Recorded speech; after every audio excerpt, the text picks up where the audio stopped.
Friends, market analysis की एक और वीडियो में आप सबका स्वागत है। तो आज के वीडियो में हम निफ्टी, बैंक निफ्टी और कुछ स्टॉक्स को कवर करेंगे। तो चलो शुरू करते। तो जैसे हमने पिछले वीडियो में डिस्कस किया था कि 16,150 निफ्टी के लिए एक इम्पोर्टेंट सपोर्ट लेवल रहेगा। तो निफ्टी ने आज 16,150 लेवल के आसपास एक सपोर्ट लिया और उसके बाद फिर से निफ्टी ऊपर की तरफ गया और 16,300 के आसपास निफ्टी ने क्लोजिंग की है।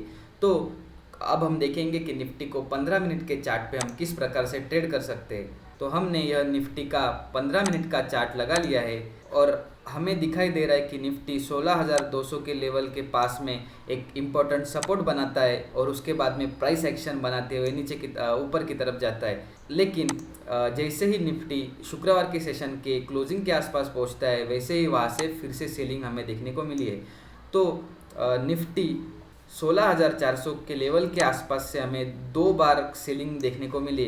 कल के सेशन में अगर निफ्टी 16,400 के लेवल के आसपास ओपन होता है और इस लेवल के आसपास 15 से 20 मिनट कंसोलिडेशन करके ऊपर की तरफ निकलता है तो हमें अगले टारगेट 16,500 के देखने को मिल सकते हैं। लेकिन हमें याद रखना है, कल अगर निफ्टी इसी लेवल के आसपास ओपन होके हमें सेलिंग देखने को मिलती है तो हमें फिर से 16,200 के लेवल देखने को मिल सकते।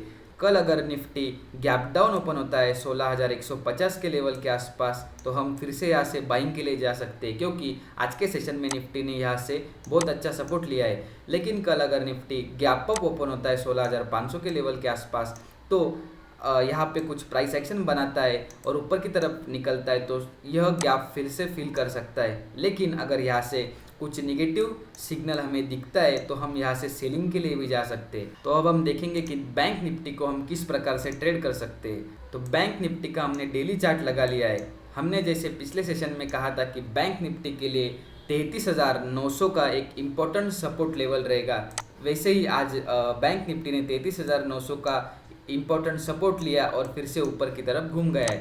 तो अब हम देखेंगे कि 15 मिनट के चार्ट पे बैंक निफ्टी को हम किस प्रकार से ट्रेड कर सकते हैं। तो हमने बैंक निफ्टी का 15 मिनट का चार्ट लगा लिया है। हमें बैंक निफ्टी का चार्ट भी निफ्टी की तरह ही दिखाई दे रहा है, जैसे कि बैंक निफ्टी भी आज के सेशन में ऊपर की तरफ निकलता है, लेकिन शुक्रवार के सेशन का क्लोजिंग के आसपास फिर से वहाँ से सेलिंग देखने को मिलती है। लेकिन फिर से उसके आसपास जाने की कोशिश करता है, लेकिन फिर से वहाँ से सेलिंग देखने को मिलती है। तो हमारे लिए अब इम्पोर्टेंट लेवल रहेंगे जो 34,050 और 34,600। कल अगर बैंक निफ्टी इसी रेंज में ओपन होता है और यहाँ पे बहुत ज़्यादा समय तक ट्रेडिंग करता है, उसके बाद जिस भी तरफ निकलता है तो हमें वहाँ से 100 से 150 पॉइंट की एक बहुत अच्छी मूवमेंट बैंक निफ्टी में देखने को मिल सकती है। हमने यह एक्सिस बैंक का चार्ट लगा लिया है और एक्सिस बैंक ने यह एक इम्पोर्टेंट लेवल जो 650 के आसपास है उसका एक इम्पोर्टेंट सपोर्ट लिया है और इस सपोर्ट के आसपास से ही एक अच्छी खासी हमें बाइंग देखने को मिली है। तो कल के सेशन में अगर आज के हाई को एक्सिस बैंक का चार्ट ब्रेक करता है तो हमें एक ऊपर के तरफ की एक मूवमेंट मिल सकती है। तो हमारा टारगेट 5 पॉइंट का रहेगा और नीचे की तरफ हमारा स्टॉप लॉस 3 से 4 पॉइंट का रहेगा। हमने यह बजाज इलेक्ट्रिकल्स का चार्ट लगा लिया है। बजाज इलेक्ट्रिकल्स में हमें एक बहुत अच्छा ट्रायंगल पैटर्न दिखाई दे रहा है और आज के सेशन में जैसे ही ऊपर की तरफ ओपन होता है वहाँ से एक बहुत अच्छी सेलिंग देखने को मिली है।